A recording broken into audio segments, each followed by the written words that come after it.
नमस्कार मैत्रिणींनो, नमस्कार श्रोते हो. आकाशवाणी सांगली केंद्र निर्मित वनिता मंडळ कार्यक्रमाच्या राज्यस्तरीय प्रसारणामध्ये मी प्रेरणा आपणा सर्वांचं खूप खूप खूप मनापासून स्वागत करते. मैत्रिणींनो, श्रोते हो, आपल्या प्रत्येकाचं व्यक्तिमत्व आकार घेत असताना कोणाचा ना कोणाचा प्रभाव आपल्यावरती पडत असतो. हा प्रभाव इतका जबरदस्त असतो की त्यांच्यासारखंच आपलंही व्यक्तिमत्व घडावं असं आपल्याला अगदी मनोमन वाटत असतं. असंख्य व्यक्तिरेखा त्यावेळी आपल्या नजरेतून पाहत असतो. काही व्यक्तिरेखांना जवळून अनुभवलेलं असतं आणि प्रत्येकाच्या चरित्रातून आपल्याला भारावून जायला होतं. असंच एक व्यक्तिमत्व म्हणजे डॉक्टर आनंदीबाई जोशी.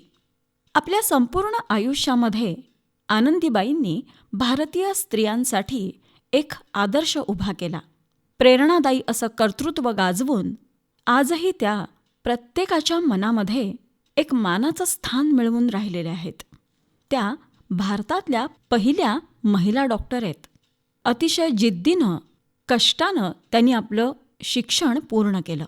आपल्या अंगी जर जिद्द आणि चिकाटी असेल ना, तर कुठलंही अशक्यप्राय वाटणारं काम आपण शक्य करून दाखवतोच. हा आत्मविश्वास डॉक्टर आनंदीबाईंनी समाजाला दाखवून दिला. आता समाजात जर आपल्याला काम करायचं आहे तर अडथळे तर येणारच, पण त्याच्यावरती मात करण्यासाठी परिस्थितीपुढं झुकून न जाता त्याला अगदी धीरानं सामोरं गेलं पाहिजे. हा मूलमंत्र डॉक्टर आनंदीबाई जोशी आणि त्यांचे यजमान श्रीयुत गोपाळराव जोशी यांनी घालून दिला.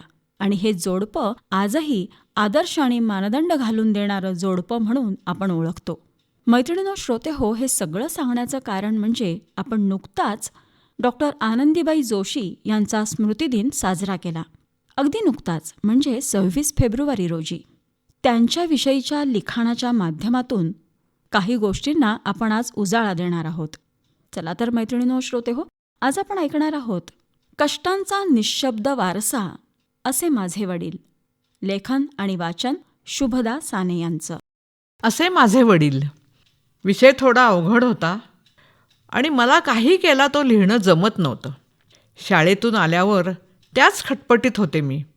आई वडील तेव्हा बाहेर गेले होते, त्यामुळे त्यांना काही विचारता येत नव्हतं. आजोबा मात्र तेव्हा घरात होते. मी आजोबांना त्या निबंधाविषयी विचारलं. आजोबांनी थोडा विचार केला आणि मग बराचसा निबंध त्यांनी मला सांगितला. आजोबांची भाषा खूप चांगली आहे हे आजोबा सांगत असताना मला जाणवलं आणि मी एकदम विचारलं, आजोबा, तुम्ही लेखक का झाला नाहीत हो? किती छान सांगितलात तुम्ही निबंध. माझं बोलणं ऐकून आजोबा मनापासून हसले आणि म्हणाले, मी लेखक का झालो नाही आता तू विचारतेच आहेस म्हणून सांगतो. अगं, लेखन म्हणजे जादूची कांडी. ती मी तुझ्या वडिलांकडे सुपूर्द केली आहे. आजोबांचं हे बोलणं ऐकलं आणि आपले वडील लेखक आहेत हे तेव्हा मला समजलं. वडील आमच्या घराण्यातले पहिले लेखक. त्यांच्या आधी कुणीही लेखक झालं नव्हतं.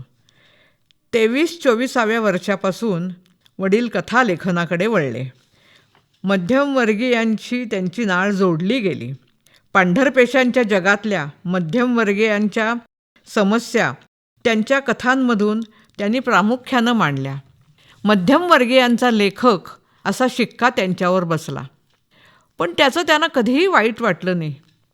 उलट ती बिरुदावली त्यांनी मानानं मिरवली. ते म्हणायचे, जी संस्कृती मी बघितलीच नाही त्याचं वर्णन मी माझ्या साहित्यातून कधीही करणार नाही. म्हणूनच त्यांच्या कथांमधून जशी 5 स्टार संस्कृती येत नाही, त्याचप्रमाणे झोपडपट्ट्यांचं दर्शनही कधी घडत नाही.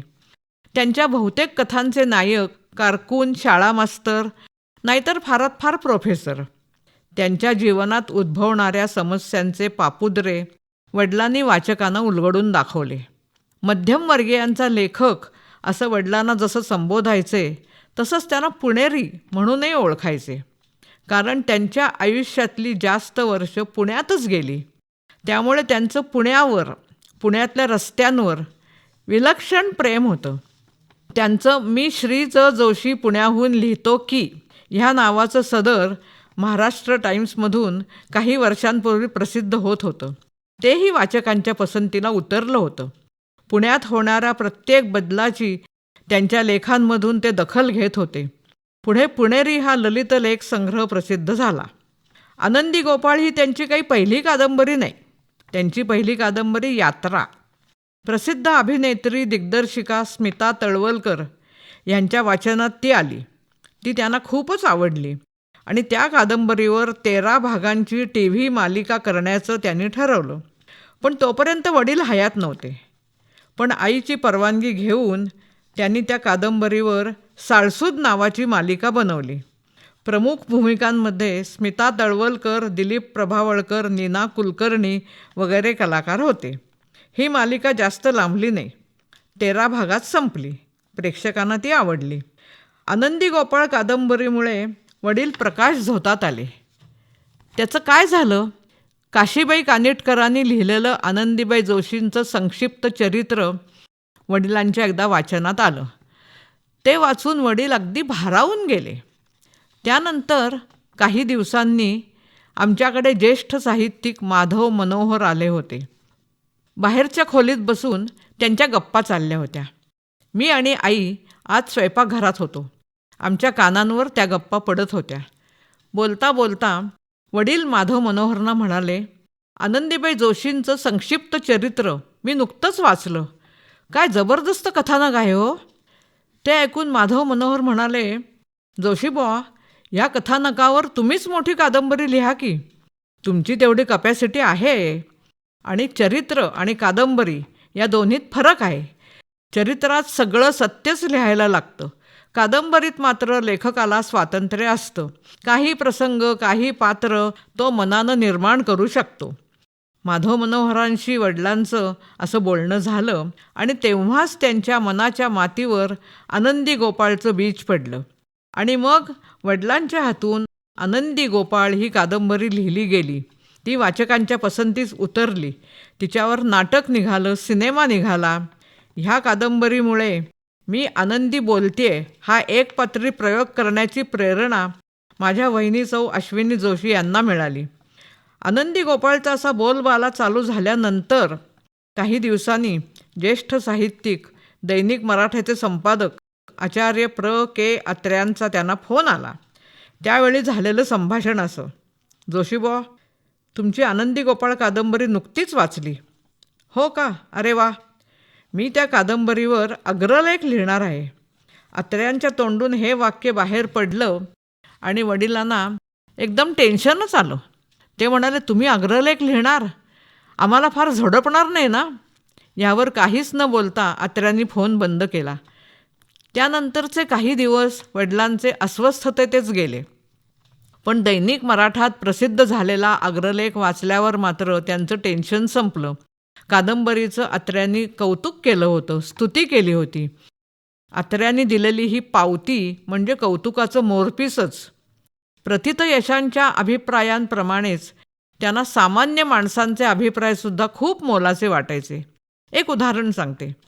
आनंदी गोपाळ कादंबरी वाचकांच्या पसंतीस उतरली, कादंबरी आवडली, मनाला भावली. अशा शब्दात वाचक त्यांच्या भावना व्यक्त करायला लागले, पत्र पाठवायला लागले. अशा पत्रांचा ओघच सुरू झाला म्हणा ना. आणि एके दिवशी गंमतच झाली. अशी सगळी पत्र घेऊन येणारा पोस्टमन आमच्या घरी आला आणि त्यानं आनंदी गोपाळ वाचायला मागितली. 8 दिवसात नक्की परत आणून देतो असं त्यानं सांगितलं. वडिलांनीही त्याला ती कादंबरी दिली. 8 दिवसात त्यानं ती व्यवस्थित परत आणून दिली. कादंबरी आवडल्याचं त्यानं मुद्दाम सांगितलं. हा प्रसंग वडिलांसाठी खूप वेगळा होता. त्याने तो मनात जपून ठेवला. आनंदी गोपाळ ही कादंबरी लिहून पूर्ण झाल्यावर वडील म्हणाले, ही कादंबरी लिहायला लागल्यापासून मी या कथानकामध्ये गुंतत गेलो होतो. मी कधी गोपाळराव व्हायचो, कधी आनंदी, कधी आनंदीचे आई वडील, कधी कार्पेंटर मावशी. अशा निरनिराळ्या भूमिका मी करत होतो. पण आज मात्र त्या सगळ्यातून मी मुक्त झालो आहे. आज मला खूप हलकं आणि मोकळं वाटते. असे माझे वडील म्हणजे कैलासवासी श्री जोशी. 26 फेब्रुवारी हा आनंदीबाईंचा स्मृतिदिन. त्या निमित्तानं आज वडिलांच्या आठवणींनाही उजाळा मिळाला. मैत्रिणींनो, श्रोते हो, एखादं चरित्र वाचल्यानंतर फक्त भारावूनच जायला होत नाही, तर त्यांच्या भूमिकेमध्ये सुद्धा आपण नकळतपणे शिरतो. आणि मग त्याच्यातून जन्म घेते कादंबरी. असंच काहीसं झालं लेखक साहित्यिक श्रीयुत श्री ज. जोशी यांच्या बाबतीत. त्यांना या डॉक्टर आनंदीबाई जोशी आणि गोपाळराव जोशी या जोडप्याबद्दल कादंबरी लिहिण्याचं सुचलं आणि ते लिहिते झाले. हाच अनुभव आत्ता आपण ऐकला, कष्टांचा निःशब्द वारसा असे माझे वडील. लेखन आणि वाचन होतं शुभदा साने यांचं. श्रोतेहो, आपण ऐकत आहात वनिता मंडळ या आकाशवाणी सांगली केंद्र निर्मित कार्यक्रमाचं राज्यस्तरीय प्रसारण महाराष्ट्रातील आकाशवाणीच्या सर्व केंद्रांवरून.